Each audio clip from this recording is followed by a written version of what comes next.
Taj of the Beat. And welcome, ladies and gentlemen, boys and girls, guys, gals, and non-binary pals, to another episode of All the Above, the show that gives you an unstandardized take on education. I'm Jeffrey Garrett, one of your co-hosts, and I've been a middle and high school principal and a high school social studies teacher. And as always, I'm joined by Manuel Rustin, your favorite teacher's favorite teacher. I'm a high school history teacher. This is my 16th year in the classroom, and this, of course, is All the Above, your place for news and analysis of all matters related to education, because we know, like you know, that education does not get the attention that it deserves. Jeff, it's been a minute. It has been a little while, yeah. It has been a little while. We've been traipsing the country. Traipsing? I believe. Is that a word? It's a word. I've never heard that. It's traveling back and forth. Traipsing. Dope. I guess Yes. I don't travel enough to know that. That's dope. All right, my vocabulary just expanded. That's what we do on All of the Above. You know what I'm saying? We, build up our vocabulary skills and our knowledge base for all matters related to education. If you are watching this on YouTube, thank you. If you enjoy what you see, go ahead and hit that subscribe button and that thumbs up. We really do appreciate it. And if you're listening to the podcast on the go, thank you for tuning in. Be sure to leave us a review. 5 stars are always appreciated because those make a big difference when it comes to the algorithms and all of that. So, Jeff, what's on today's agenda? Oh, man, well, as usual, we got a good one. Of course, we have our headlines. We got some juicy topics we're going to get into, but I'm really excited. Yes, juicy. It's a technical term. Yes. I'm really excited about our seminar for today because we have 2 guests coming in. We have people with just a real wealth of knowledge and experience around a topic that you, I believe, eloquently referred to several episodes back with the term "ugh." That being professional development. Yes. So we're going to get into that today with 2 great guests. We have Karin Rinderknecht, who is the Senior Director of School Transformation for Literacy for the Partnership for LA Schools. And we have Mark Jutabha, who works for WestEd and does not only tons of professional development, but also consulting with schools and districts on professional development and how they do professional development all across California and across the country. So it's going to be a good conversation. I think this is one of those topics that every educator and people in all kinds of fields have all kinds of feelings about PD. So we're going to get into it today. All right, can't wait. But up first, we're going to take a look at some recent headlines in education, particularly some stories that you might have missed.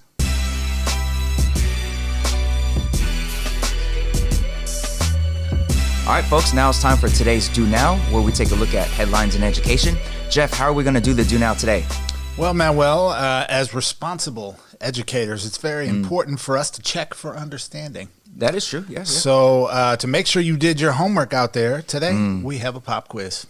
Pop quiz. Right. I'm ready today, Jeff. I'm ready. I studied, had extra time. Thinking caps on, folks. Yeah. Thinking caps on. All right, Jeff. First quiz question for today. All right. Jeff. Yep. Who in our schools is being hit hard right now by the current housing crisis? Is it students? Is it teachers? Or is it all of the above? You see what I did there, Jeff? I saw what you did there, man. Yeah, well, I'm gonna, I feel this is one of those times where the teacher's trying to trick you with a distractor. I'm gonna say A, students. Well, Jeff, the answer, of course, is always all of the above. That's right. Here on All of the Above. Yes. So this regards a story, actually a collection of stories coming out of a few different sources related to how housing has impacted students and how it continues to impact teachers as well. So new federal data from the National Center for Homeless Education shows that a record high 1.5 million students were homeless during the 2017 to 2018 school year. That's 11% more than the previous year and nearly double the number from a decade ago. 16 states have seen student homelessness rise 10% or more in the last 3 years alone. So, Jeff, you may recall we talked about data regarding student homelessness, I think about a year ago. So this is like a update, and it basically shows that the numbers are continuing to hit new record highs. But this comes in tandem with a story out of the LA Times, a story by Steve Lopez, who recently profiled teachers who are entering the profession, so new teachers who are getting their credentials and entering the profession. And he basically, in speaking to these teachers, found that, especially in California, around the Los Angeles area, their excitement for entering the profession is tapered very much by their worries about how they'll afford rent. And he found that a lot of teachers are having to move away from their communities and their hometowns to find areas that are more affordable for them to live in, to teach. And it just looks like the teachers coming into our profession are stressed about how they could afford rent given our low compensation for teachers, relatively speaking. And students, of course, are being hit hard in the reality of homelessness and not having stable housing. Jeff, what do you make of all this? Yeah, so I find it to be one of those issues that's a little bit like a canary in the mine shaft, so to speak, right? That we're seeing homelessness on the rise for students, which means homelessness is on the rise for families, right? And the sort of ripple effects that has on kids' ability to learn, kids' ability to focus. You know, what's the impact of that going to be 20 years from now when these kids who spent their time in school, struggling, right, in this way, are applying to college and trying to get jobs and, trying to raise families of their own, right? And we are also now seeing that because of the just intense economic circumstances in which students and families are struggling, those same forces are having a sort of depressing impact on the teaching staff, right? And we see teacher shortages across the country, right? And people making, there's a complex set of reasons for that, right? But there's an economic reality of saying, like, if I know I'm going to graduate from, Cal State Northridge or UCLA or any of the local colleges and go into teaching, and a first-year teacher salary in Los Angeles, in LA Unified, is about $53,000, right?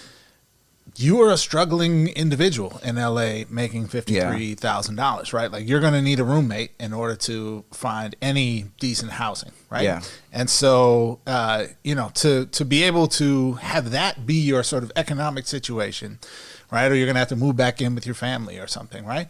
And compare that to what's possible in some other fields. Like, we've set up a set of conditions that's discouraging people from entering the profession. It's making it harder for kids and families to even manage and survive. And I think what it speaks to is the larger construct within which we're operating, right? Which is an economy that's just not working for a strongest economy ever, Jeff. Strongest economy. Record low African American unemployment. Unemployment among the blacks. The blacks, I believe, is the technical term. It's record lows, Jeff. Yes, and you know that you're in touch with the community because you call them the blacks. Well, indeed. It's how we all love to be referred to. But yes, that's what I think. Tell us your thoughts. So one thing I actually wanted to touch on is that with regards to the homelessness crisis, it seems that I am hearing more commonly folks without homes being referred to as houseless rather than homeless, which makes me think about how in Los Angeles, a lot of these families who do not have houses, they are still together, intact, living with relatives or living out of a car, unfortunately, and that home is still intact. The house is what's missing. So shout out to those of you who are pushing our thinking about how we speak about folks who are struggling, who are facing this crisis. One thing that stands out in the federal data is that although the overall number of houseless students is on the rise, the number who are living on their own, however, the number who are living without guardians and who are really out there on their own, that's risen by nearly 17% to more than 129,000 students. So 129,000 students across the country who are living not in a house, not with family, and who are truly struggling. And that, to me, it's unimaginable for me to think about a teenager who's literally out there on their own. And it reminds me of our previous guest, Aaron Whalen, and the school that he co-founded that helps this population, among others. It's really tragic. the economy might look strong from certain perspectives, but clearly it is not, and clearly there is work to be done. Spoiler alert, the students who do not have stable housing, their test scores tend to be quite a bit lower than students who have stable housing. Yeah. So the report noted that only 29% of houseless students perform proficiently in reading language arts, which is 8.5% fewer than other low-income students. Of course, test scores are not the greatest concern here, but it just goes without saying that this is an added struggle for students who are trying to learn and trying to make their way through our society. Yeah. I think that just the final thing I would add is that in these articles, what was also described was the interesting kind of expansion of the challenge of houselessness, right, among students. So we're sort of used to thinking about like, well, LA has, like Skid Row and, New York City and Chicago and Philadelphia, like big cities have homelessness problems, right? But we're seeing, rural areas, suburban areas, right? We're seeing a pretty broad expansion, some of which having to do with things like the opioid crisis, right? More students being impacted by the ripple effect of that, or mass incarceration and other things that create conditions where students have to leave a home, even if they, theoretically have one, right? So I think it's the compounding effect of that makes these numbers we're seeing particularly concerning as we think about the breadth of impact of this across the entire country. Absolutely. All right, Jeff, what's the next pop quiz question for today? All right, man. Well, next up, question for you. How do students today feel about high school? Well, as a current classroom teacher who teaches out of high school, based on my students, I would have to say they feel fantastic because everybody loves being in Dr. Rustin's room. It's just fantastic. So I'm going to go with fantastic. I mean, that's definitely one answer, certainly. Okay. And I'm not saying I get the sense that that's not the answer. Your students don't feel that way. I've been to Dr. Rustin's classroom. It is a fantastic place to be. Unfortunately, the reality is the better answer for this. This is one of those ones where like the most correct A answer is the most correct answer, and A is terrible.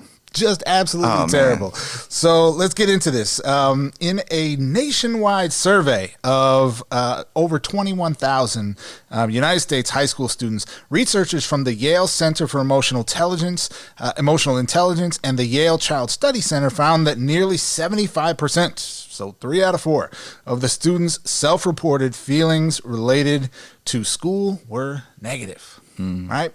This is alarming. So it was higher than expected, said the co-author and research scientist Zorana Ivechevich, which is a fantastic name, and I hope I said that correctly.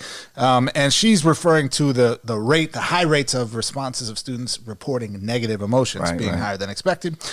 We know from talking to students that they are feeling tired, stressed, and bored, but we're surprised by how overwhelming it was. The researchers also found that all demographic groups reported mostly negative feelings about school, but girls were slightly more negative than boys. So, I think on some level, Manuel, like teenagers are known for being angsty and critical of things. And, you're ruining my life, Mom. Like, why do you hate me? Is that what teenagers sound like, Jeff? That's great. That's exact. Yes, that's how they sound. But, there's sort of the stereotype of like the disgruntled teenager that's trying to figure out life, and it's just a difficult phase, right? Right. But I think this data is something beyond the stereotype, right? Yeah. So tell us, Dr. Rustin with the happy classroom, what's going on here? Yeah, so this is 75% of students self-reporting that their feelings about school are negative. 75%. So my students are within the other 25%. Just want to put that out there, just facts. But no, it's really an overwhelming number. I mean, they broke down, the report, which we'll link on our website, altashow.com, broke down the responses and some of within the open-ended responses, the most common emotion that students reported was feeling tired. 79.83% reported feeling stressed. I think that this is more than the usual teenagers not liking school situation. These numbers are extremely high, and this is a survey of over 21,000 students. And I think that in all of our discussion about education and all of our discussion about how to boost student achievement and student outcomes across the nation, and we look at, how we compare with other nations and all that stuff, I think something that's lost is just the foundational question of, do students even like being here? Because if they don't like it, I don't care what you put in front of them, you're going to have challenges and you're going to have a problem. And I think when it comes to teacher PD, which we'll be discussing in the next seminar, most of the PD that I've experienced has not had anything to do with how to help students feel better about school. It's mostly been on instructional methods that are geared towards boosting reading and math skills and things like that, which are obviously very, very, very important. But we're kind of missing the boat here if we are not even thinking about, do students even enjoy what we're delivering? And part of the response to that for me personally, of course, is to make sure my curriculum and my pedagogy is responsive to student needs and interests, which I think a lot of really great educators do. But I also think this is emblematic of a larger problem that we are facing that we still don't fully understand, which is the problems associated with greater and greater connectivity between people and between teenagers through their phones and, of course, the internet. And I know I'm going to sound like an old head here saying that social media is to blame for this, but I think... Okay, boomer. I think there is a lot to be said for this idea that students... I mean, this is my 16th year in the classroom. The students that I have now, it's a different sense that I get from them than the students who I had when I first entered. And a lot of it has to do with just how they process and how they think and where their attention is. And I don't know that we yet know the full ramifications of the speed with which we have dived into this hyper-connected world. Yeah. So I think there's a lot of wisdom in what you just said. I do wonder, though, because what was not really captured in the data set from Yale here was like longitudinal comparison data, and I'm not sure. Yeah, that is true. Yeah, that's available, because there is a part of me that just says like, well, maybe the stereotype is right, and teenagers are just disgruntled, and maybe 3/4 of them being disgruntled is like better than it used to be. Yeah, right? Maybe it used to be like 85% or now. something. You're right. No, yeah. my gut is that that's not true, though. Right. My gut is that like it's probably a little more negative than it used to be. Right. Partially because the stakes of high school, I think, have been risen for this generation, and for even recent generations, a little bit older than our current students. Contrary to the I think the kind of common critiques of millennials and younger. Yeah. That they're sort of only motivated by instant gratification and they don't want to work hard. I think we have a lot of data that suggests they're actually being asked to work much harder, right? And they're actually doing harder academic work.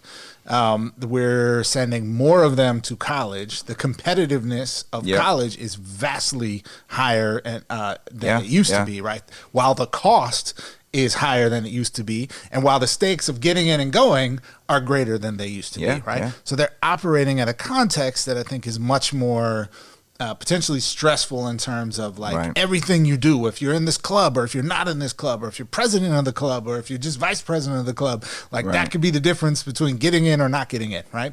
So I think there's that kind of context that I would imagine about this. And I do think what you're alluding to, even though it was, slightly boomer-ish, but... I'm not a boomer, but still, no, I'll take it. But this idea of the social isolation that comes along with a deeply embedded culture of like online existence, where we do have data to suggest like you just don't get the feelings of connection that are real from Instagram, that comes from having an actual friend and sitting next to that friend and being able to talk through something when you're having a hard time, or just sitting and laughing, right? That the connection and the sense of calm and well-being that you get is not the same. And we have kids that are growing up in that context and like maybe are not even necessarily conscious of it, right? Of what they might be missing. Yeah, no, I agree. I'm really interested in seeing what these numbers were in the past. We're going to throw this report on our website, and if we could find some previous iterations of the survey, then we'll throw those up there as well. So, but for now, Jeff, we have one last quiz question, and I do want to just give one quick shout out though, because the Yale Child Study Center and the Yale Center for Emotional Intelligence are doing some really dope work. So I encourage people to click on that link, check out some of the stuff they're doing. I think a lot of educators will be really interested in learning about what they're discovering. For sure. Yeah. All right, Jeff. Last question for today's Do Now. This is a great one. This is my favorite question, actually. Okay. Jeff, who is everyone's best friend on campus? Well, that answer is obvious, and it is obvious because there are two answers. The first answer is the secretary in the main office. The second answer is the custodian, or if you're out here in California, the plant manager. Those are the two answers. If you are a teacher or a principal or anyone in the school, you better recognize that immediately. Well, yeah, for the teachers, for sure. Yes. Those will be everyone's best friend. But from the student perspective, Jeff, it's obviously the principal because he's or she's or they're your pal. Get it? Principal? Yes. Get pal, best friend. See? Not PLE, nope. but PAL. Indeed. Yes. Indeed. And this story has to do with the Principal Pipeline Program that is being funded by the Wallace Foundation. And Denisa Superville for Ed Week wrote that the Wallace Foundation is spending millions on an effort to make principals more effective as a major lever for improving student performance.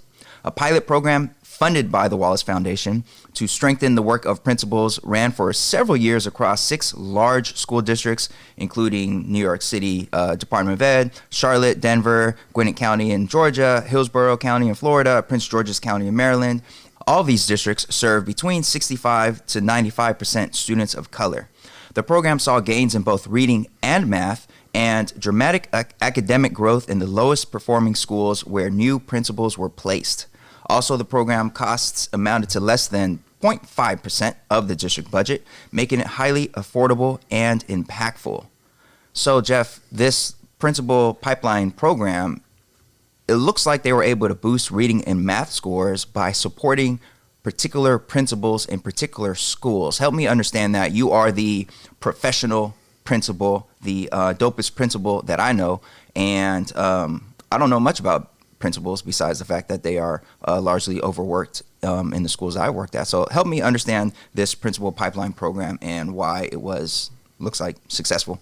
Well, thank you for your kind words, Dr. Rustin. So I'm really glad we chose to focus on this story, and for a couple of reasons. First of all, on first look, my assessment of this Principal Pipeline initiative from the Wallace Foundation that these districts have taken on, all of which are like, these are big urban districts. So people might not know Gwinnett County, Georgia is like right outside of Atlanta. Hillsborough County, Florida is basically Tampa, right? So these are big urban area districts, right? Right. On first look, what they're doing seems to be the stuff that's like, well, aren't most districts like kind of doing these things in some capacity or another, right? So here are the kind of components of the pipeline initiative that they implemented. One was creating a revised set of leadership standards that were used to align pre-service preparation for school leaders, the hiring process, evaluation, and then ongoing support, right? Coaching and support. 2, they created partnerships with pre-service programs like at universities, or sometimes a district might run their own, to revise those programs and kind of align them to what the district wants and is looking for. 3, they refined the hiring and placement processes to be more strategic.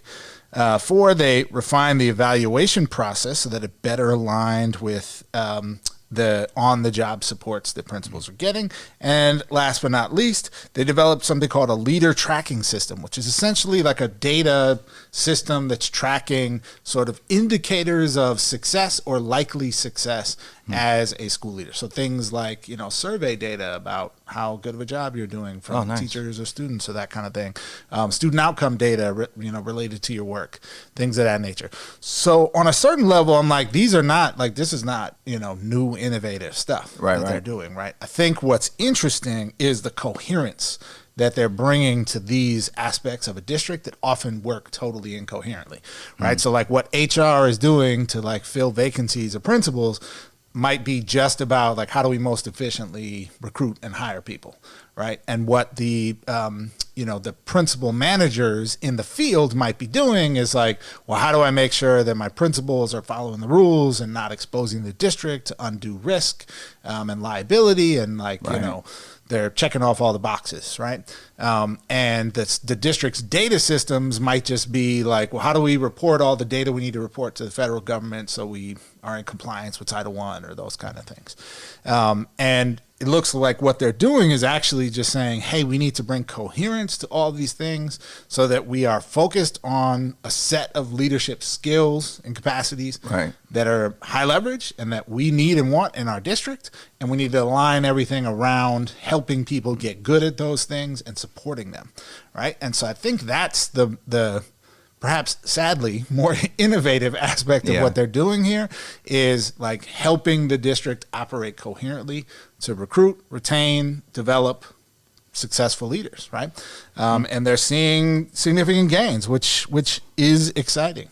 Yeah, that sounds dope. I mean, thanks for breaking that down. It definitely sounds, at first when I read about this, I was thinking, well, isn't that kind of common sense? Shouldn't you always be doing that? But like you said, it's not something that's being done with this level of coherence and clarity. And independent analysis of the program by the RAND Corporation found that schools that got new principals while the districts were in this program outperformed other schools in their states that weren't in this program by 6.22 percentage points in reading and 2.87 percentile points in math 3 years in. So we're looking at boosts or gains in reading and math at schools that had principals who are part of this program, which I think as a classroom teacher is just another reminder that when we look at test scores and we think about how students are performing, there's so much more that goes into it than merely the curriculum or this particular teaching practice or what. There's so many variables behind those reading and math scores,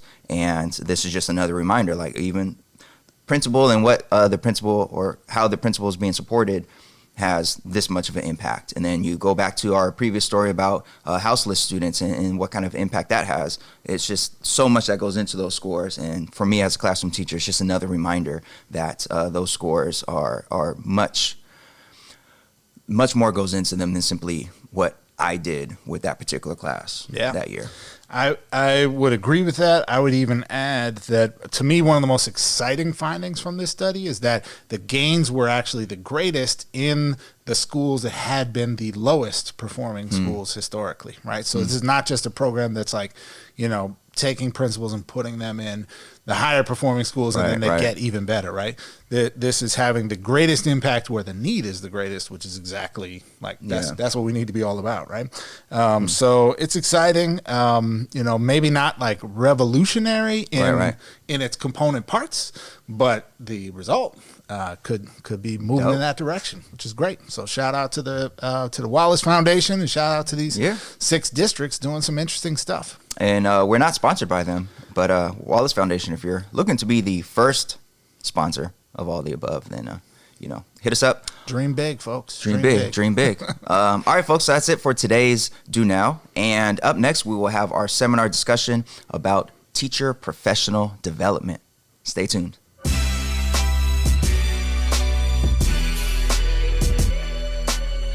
All right, folks, welcome to today's seminar. Today we'll be discussing teacher professional development, and we brought 2 dope guests who are experts in the realm of professional development to help us understand the complexities behind it. All right, so up first we have Dr. Mark Jutabha. Hello, Mark. Hello. Mark is a school improvement facilitator with the Comprehensive School Assistance Program at West Ed, which is a nonpartisan, nonprofit research development and service agency that works with education in other communities throughout the United States. Mark partners with states, districts, and schools to coordinate and deliver research-based professional development and coaching services in mathematics and English language learning. He currently leads West Ed's efforts with teacher practice teams, a problem-solving process to sustain solutions for site-based math challenges. Mark has created and supported the design of district, school, and classroom level curriculum and assessments aligned to the Common Core State Standards, ELD, NGSS, and Smarter Balanced Assessment consortium protocols for over 100 public and charter schools and districts from New York to LAUSD and several points in between. Mark holds a doctorate in educational leadership from UCLA, which is the #1 public university in the world. Did you know that, Jeff? Did you know that? Just want to make sure. 1700th time on this show, I have been just told want to make sure about UCLA, and I got love for UCLA. I work for UCLA. I respect it, but Harvard's not bad either. It's not bad, but it's not UCLA. I see how you've turned your allegiance, though, so that's cool. Hey, undergrad and doctorate. What could I say? Same for Mark, fellow Bruin in the house. Welcome, Mark, to all of the above. Thank you. All right, and it is my distinct pleasure to welcome to my right here, Karin Rinderknecht. Karin, in addition to being a wonderful colleague of mine, is the Senior Director of School Transformation for Literacy at the Partnership for Los Angeles Schools. Over the last 18 years, Karin has held a wide variety of roles, educating students, teachers, and school leaders with a focus on the effective implementation of standards-aligned instruction. She started her career as a high school English teacher in New York City and has also taught here in Los Angeles in public and charter high schools for 7 years.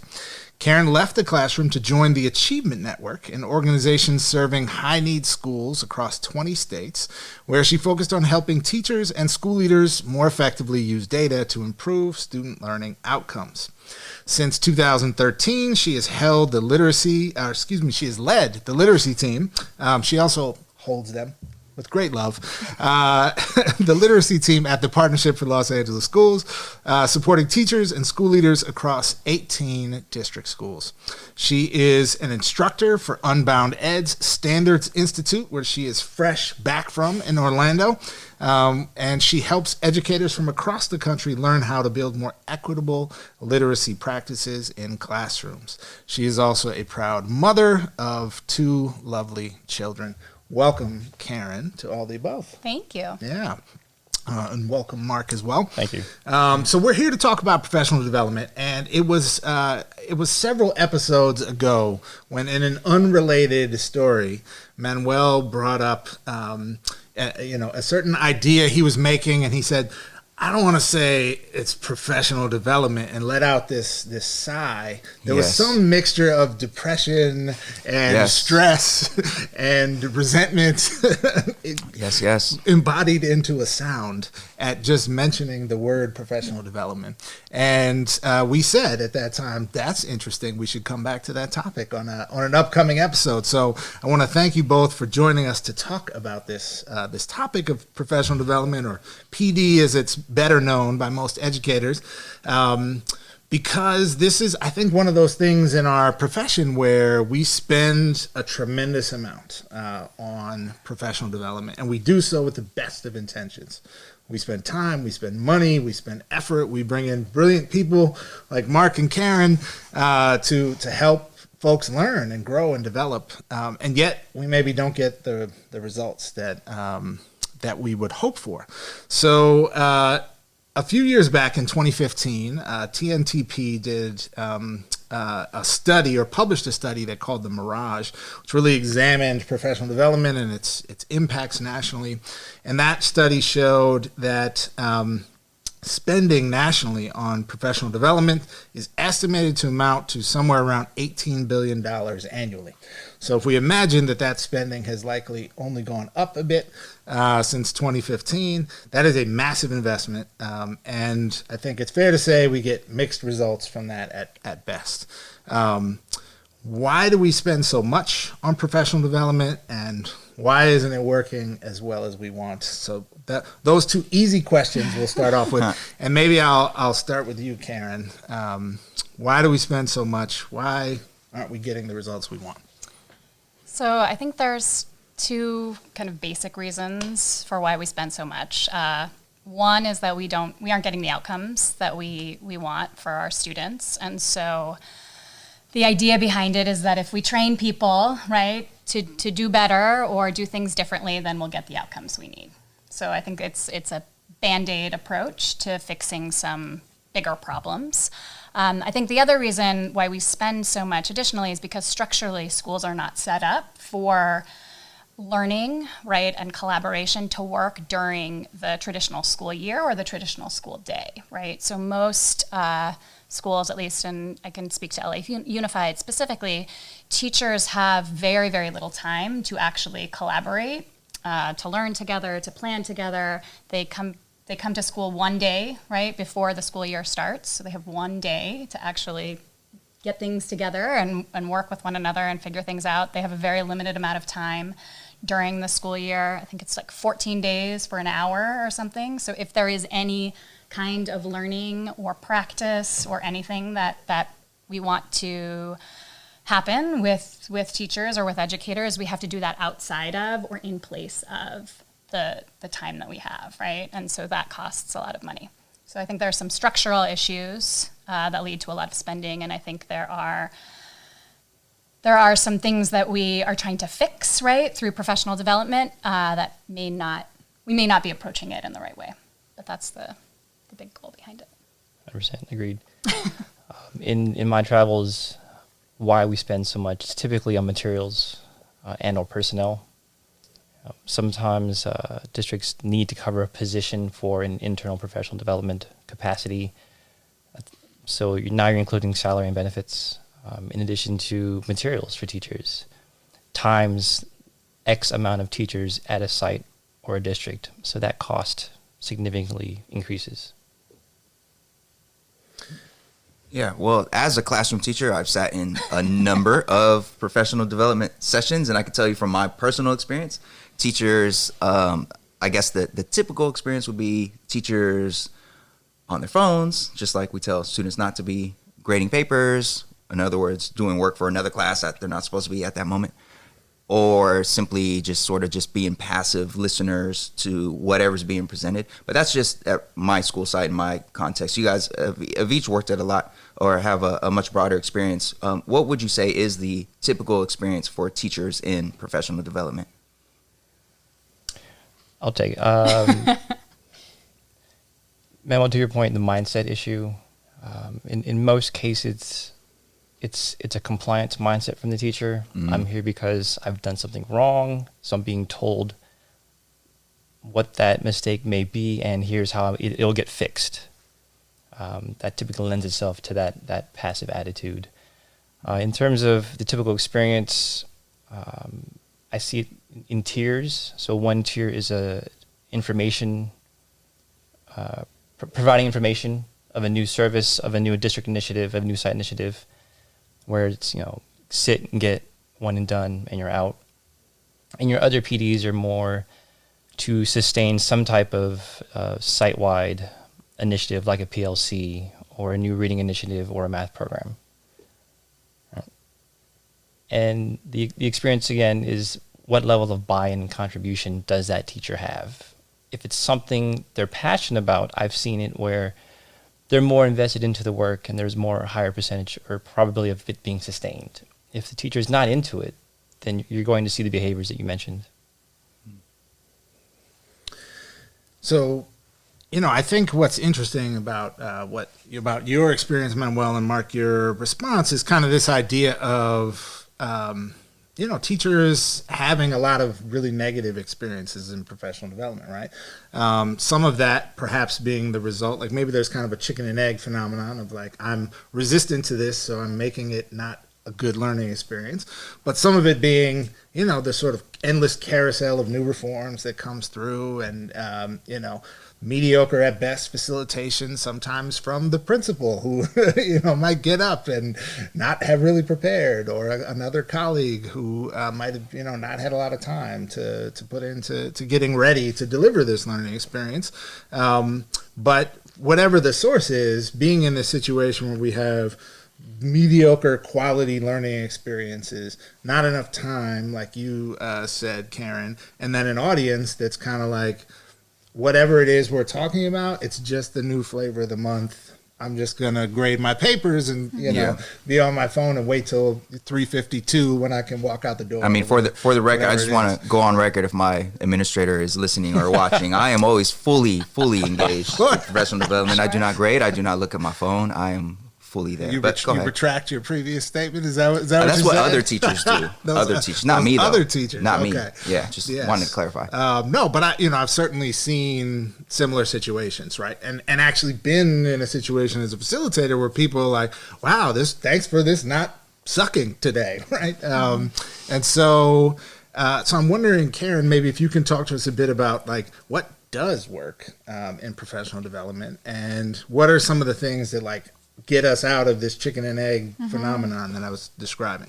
Yeah, so I think Mark mentioned it. I think the biggest hurdle to get over is first to have buy-in and investment, right? So I think there has to be among the group of people that you're working with a shared understanding of why we're doing this. There has to be investment in the need to do it, right? So I think one of the challenges with professional development is sometimes it's like we pick from a menu of things and there isn't actually like, do we need that? Is that a problem that we actually have that we need to address? So I think there has to be an identified or a shared idea of kind of why we're doing this, right? The importance behind it. This is actually a need, and this is something that's going to be applicable to me tomorrow or next week, right away. So I think that's the first thing. The second thing I think is in terms of what people experience, right, through the process of professional development. I think there sometimes is some information, right? It's helpful to have a research base to go to, right, to have some examples, some proof points, et cetera, again, to underline why we're doing this. And then I think people need opportunities to practice, right? I have to learn about this. I have to try it on. I need to be able to collaborate with someone, right, and really make sense of it. And then I think it also needs to be applicable to whatever the particular content is that someone's working with, right? I think we often also have professional development around things that operate in the abstract, like a strategy, right? Then it's like learning grammar out of context, kind of, right? Like I understand this conceptually, and yet I'm not really sure how to make this work with the text that I need to read tomorrow, or maybe the math concept, right, that I'm introducing to students next week. So I think it needs to be really relevant and meaningful to what I actually have to do over the next several days. And then I need opportunities like over time to practice, to get feedback, to revisit it. So this idea of a kind of sit for 2 hours and get something, which is generally not enough time to do all the things I talked about anyway, right? But it really is something that needs to happen over time, beyond the couple of hours that we're maybe learning about something and initially trying it on. Yeah. And get something that is often like, let's work on these really hard things to get good at, right? For 2 hours and then go do them, and we checked it off the PD plan, and we're good and next to go. month we're moving on to the next thing, right? Because you all got it, right? And so that we've covered reading, check. Now we're moving on to math, right? So Mark, I'm actually wondering if we can go a little bit deeper down that kind of same path with you, because something that I sometimes hear from folks about, that is challenging in professional development experiences is this idea that like there's external people who come in and do it to us and don't understand our kids or our community or whatever. And correct me if I'm wrong, but I can imagine that you have encountered that in your extensive work. So how do you sort of navigate that, right? That potential reaction from folks and maybe try to get to the place of like authentic, meaningful conversations about practice and not just like the guy who's coming in to do something to us. Right.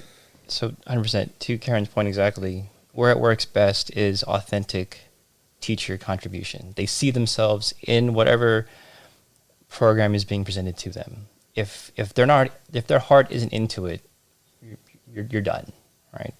For me as an external provider, that's always a big hurdle. Again, I'm the teacher. We've done something wrong. Someone's brought in someone else to tell us how to fix it. I'm not a good person.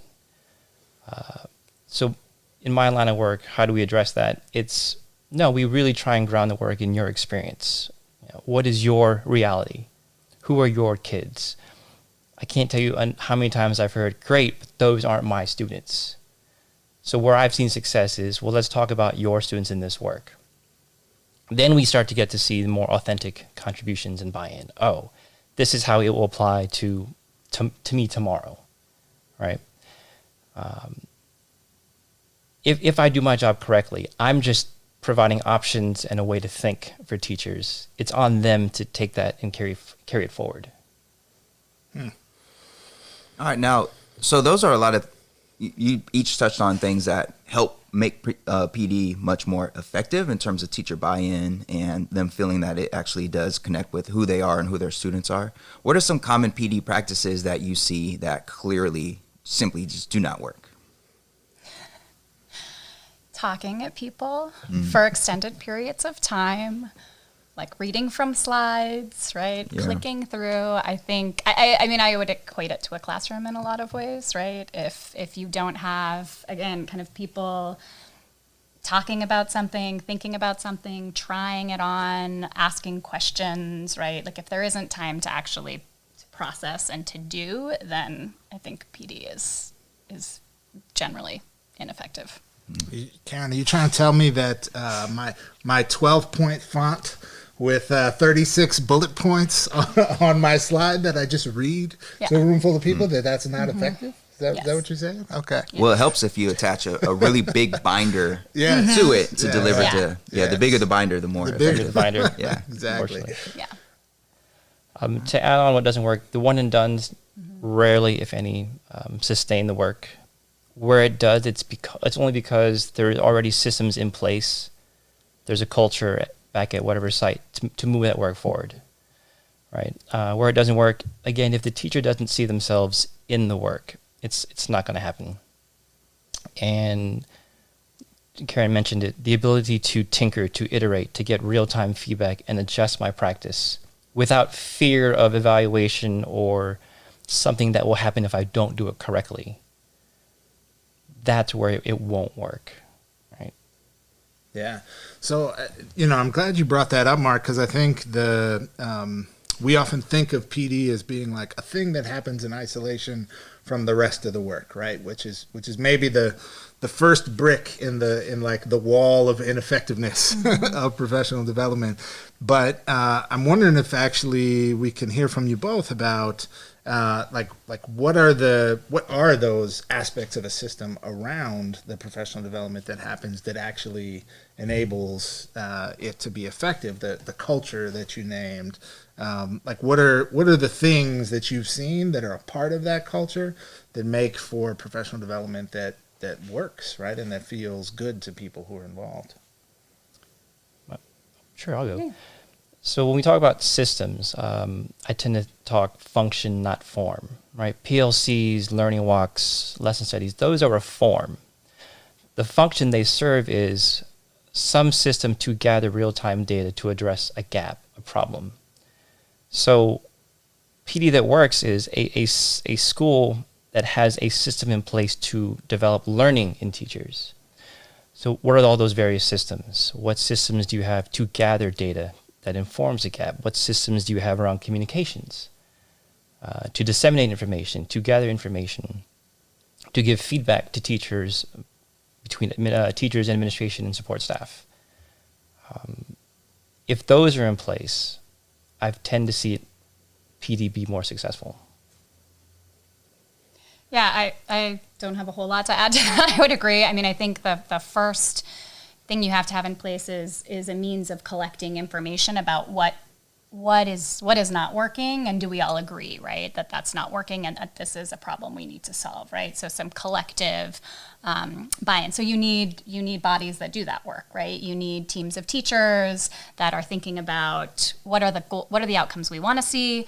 If we're not seeing those, okay, what are some things we might do to address that, right? Or an instructional leadership team, right, who has goals for a school, and they have the opportunity to say, we're not meeting these goals. Let's collect some data to get some better information on why we're not meeting those goals. And then now let's think through, what would we design, right? What learning do we need to do, or what additional practice or feedback or supports, right, do we need to put in place? I think it's also rethinking the structures around PD, right, which is often, we all come together on Tuesday afternoon and we sit and listen to somebody. And so again, thinking about what's the time, how do we allocate time over time, right? How do we break that up? So we break also learning up into bite-sized pieces, right? Create lots of space for people to process, to collaborate, to try out, to bring, to kind of check in, like how are things going. So I think there are a lot of structures around like planning longer term also beyond a single PD, and thinking about who are the people who are going to be involved, who's going to manage it, right? How are we going to check in on it? So there's a lot of meetings that have to be set up and actual time for people to do the work. And if I could add on one more thing, the needs of the teacher have to be taken into consideration.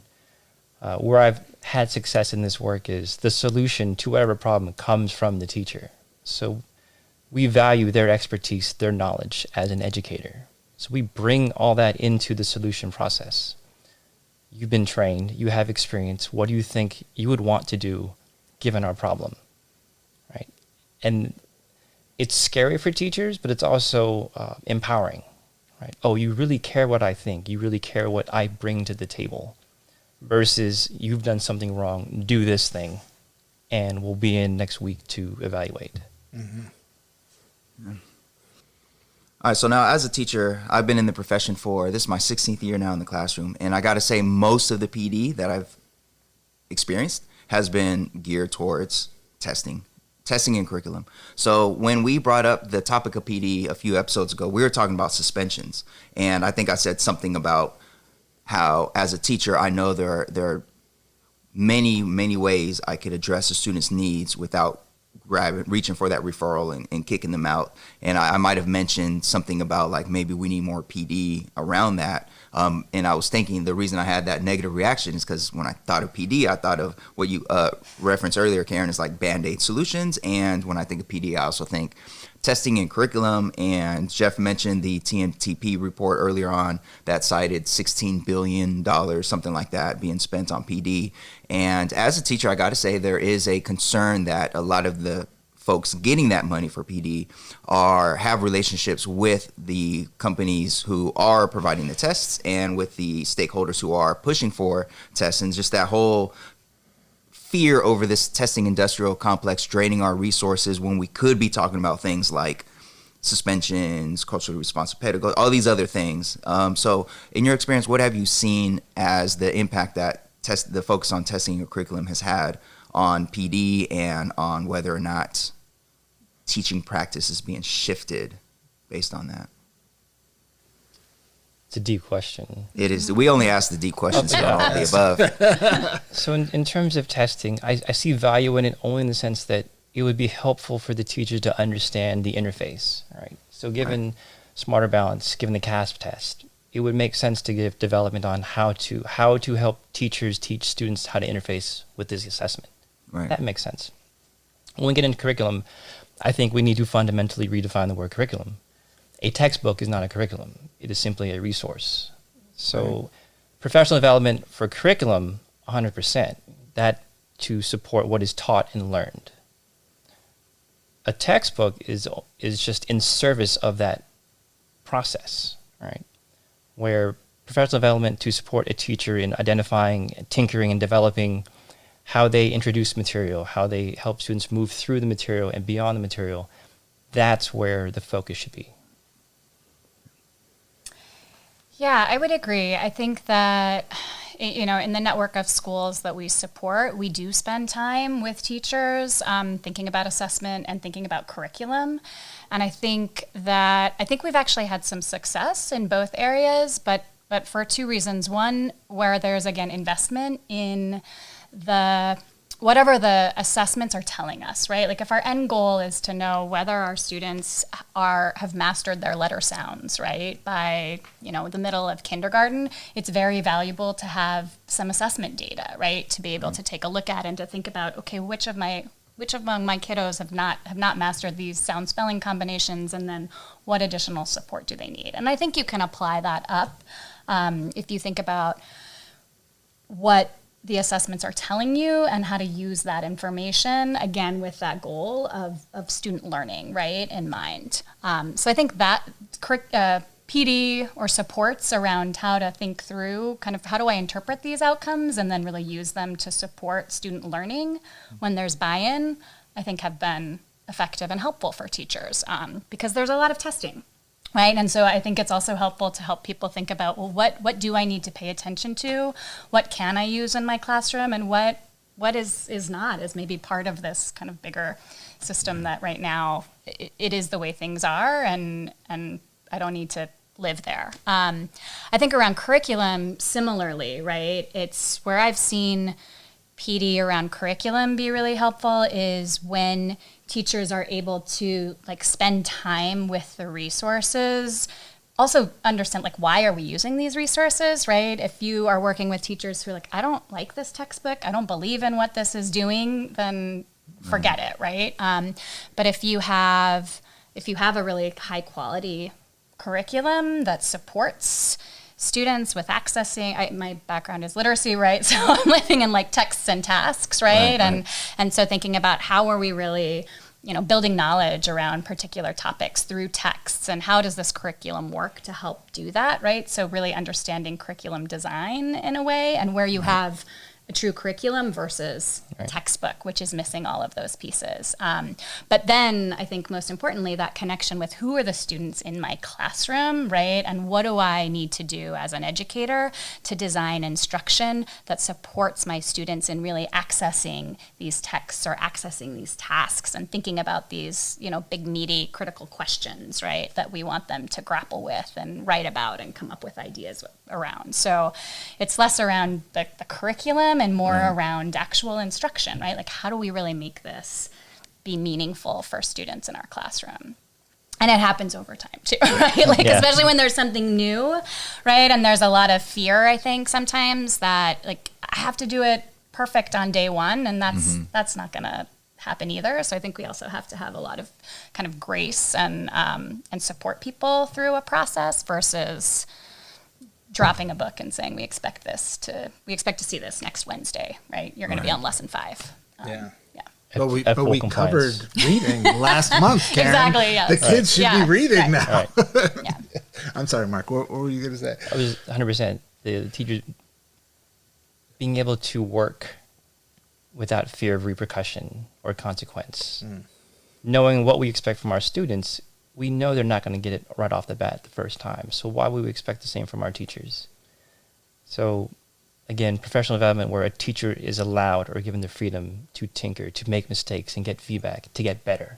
Because at the end of the day, that's what we want for our teachers so that they will be better for our students.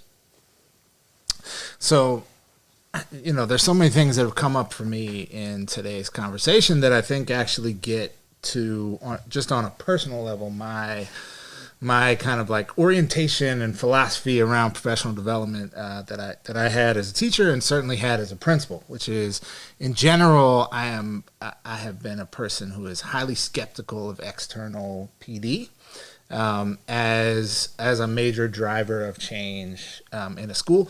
Apart from things where like there's a critical mass of staff who have like identified something we want to go out and get and are like, we should go to that place to go get it, right? And I think there's kind of these like different paradigms of what PD is and how it should function. The dominant one, as I see it, being like we have, we bring all the teachers together or subsets of teachers together. We deliver some content. We let them engage with the content, and then we expect them to go implement that. Right. And then there's more of your kind of, at least as I was kind of trained as an educator, that kind of like Duforian PLC process, right? Which is we organize people in teams. Those teams identify the critical components of what they are trying to get kids to learn, of course, informed by standards and research and other things. But then it is the core function of the team to go through these iterative processes of getting better at doing that work, most of which is going to be done by the people in the room, right? We will seek out external inputs when and how they're important and relevant to the work, and we will be held accountable using, and this is Manuel's favorite part of the equation, standardized testing, right? Which tells us on some comparison level, like, hey, are we being as effective at what we think we're doing as we want to be? So I think what I'm interested, that was a really long-winded question. That's not a question. So let me try to be a better moderator here on this seminar discussion. I think what I'm interested in hearing from the both of you is, do you agree with that kind of like, these are the competing paradigms of PD? And would you agree with the assessment that maybe the dominant paradigm, at least as I framed it, is flawed in this way? And if so, what should we do about it? So, Karin, maybe I'll start with you. Oh, man. I think that well said. We only ask the hard questions. Yeah. You have 25 seconds to respond. Go. Yes. So I think fundamentally I agree with you. So maybe we could start there, right? I think there is far more power in a group of individuals working towards collective goals and iterating on how to get there, right? Identifying this is a need we have. Let's figure out what supports we need. Is there an expert we need to bring in, right? Do we need to do some professional reading? Do we need to go back to the research? Now let's try that out, right? So I think you're going to see a lot more impact, right, when you have a group of committed people working together to problem solve around particular student outcomes. I think one of the challenges we have in that, why that's not working or why that's not in place everywhere for a number of reasons, but I know in California, again, it comes back to how the school day is structured, right? So creating time and space for that kind of learning to happen. Resources, right, are also potentially limited. Like, let's say we're a team and we decide, like, we need this kind of learning, and well, that kind of learning might cost a lot of money, right? Like, that person might be expensive, or that experience, right? So I think there are restrictions there. And then I think, unfortunately, I'm not sure that in education right now, we work to build those kinds of cultures within school buildings enough, right? I don't think that, I know in many of the buildings that I work with currently, the teams of teachers who trust one another to do that work together, it's not there yet. And I don't think as a school body, we're investing enough time in building those kinds of relationships and that kind of trust. There's still a lot of educators working in silos. And like, what I do in my room is best for for my students, and I don't care what you do over there, right? And so I think until we build some more shared responsibility for the outcomes of our kids, we aren't going to move towards more bodies, working together collectively. And it's harder in some ways to manage, right? Like, also from a school administrator's perspective, like, it's a lot easier for me to just bring everyone together on Tuesday, give them some information and hope that they do that. So I think there are some structures right now competing with what you put forth. Yeah. I think structures is the right word. I would even go as far as to say, like, there are aspects of all the collective bargaining agreements that I'm familiar with, which is primarily LA and New York, that actually set up like real structural barriers to what you're talking about. And that there might be reasons for that, right? Like, hey, teachers are underpaid, and so you want us to work more time, you need to pay us more. And I'm fully in support of that. Yeah. But nonetheless, when I was in New York, it was literally 37 and a half minutes at one point in time. And I was like, what are we doing talking about half minutes in our contract? Yeah. But it gets down to that point of like, what can we really accomplish in 37 and a half minutes, right? And so, yeah, the structural barriers that create that kind of culture or reinforce it are significant. Yeah. To add, the structure of a PLC, sure. The structure of department meetings, I'm all for it. But if all they're going to serve is a form, it won't get any better. To what function do the PLCs serve? These articulate the 37 and a half minutes. What do you do in that time? Right? Can make or break your improvement efforts or your development efforts. To Karin's point, 100% shared vision. If all the teachers on that team are bought in, it will work because the team will come up with something to move the work forward. They will find the gap they will find the solution, and the team, when given the time and the space and the freedom to tinker, they'll work through individually what will impact their own day-to-day teaching. All right. Well, I think like all good PD, based on what you've each shared, this is something that cannot just be a one-off, Jeff. This is something that has to be revisited over time. I think so. But this was good part one. This is a good part one. Whet the appetite. There you go. Get the creative juices flowing. Yes. Indeed. Next time we'll solve professional development. Yes, because we only need like 2 sessions. 2 sessions, maybe 3. Easy. Maybe 3. The budget allows for 3 sessions, and we then have to spend fixed. the funds by June. Yeah, June we do. 15th, Otherwise, we right. lose them. Gotta And get they don't that. roll over. Yeah. So, yeah, indeed. Well, thank you each for being here and being part of this discussion. Now, folks, if you're watching this on YouTube or listening on the go, do know that we will have one-on-one interviews with each of our guests to learn more about their particular path to their current roles. But also, Jeff, I'm curious, since they've each been the external provider at some point, facing practicing teachers, I am curious if they have started off their work like so many other external providers have started off in front of me, which is to say, hey, I was a classroom teacher. I still feel like I'm a classroom teacher. I'm one of you. There's like a whole thing that external providers do. And I'm curious what they say to the teachers in front of them when they are presenting. So we're going to save that for the one-on-one discussions, because I suspect that they also let the teachers know that they were classroom teachers and that they understand, which is true and honest. However, as a teacher, I have thoughts on that. All right, so one-on-ones on our YouTube channel.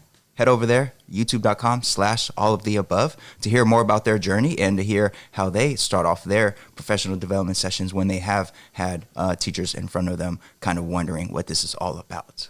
All right, any last words, Jeff?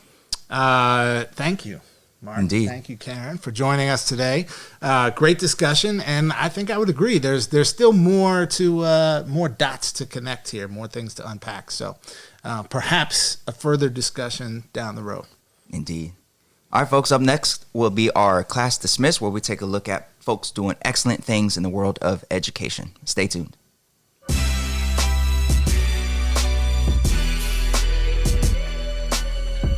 All right, folks, now it's time for Class Dismissed, where we like to give shout outs to people doing great things in the field of education.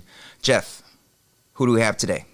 Well, Manuel, I'm excited for today's Class Dismissed because, it's the end of February. Black History Month is coming to a close. Indeed. 2020 is one of those wonderful years where the equity gap between days of Black History Month and days of other months closes just a little by a day with that 29th day. Indeed. So we'll take it. And in honor of Black History Month, we want to shout out a school all the way from the Bronx. Shout out to all my people in the Bronx. BX in the house.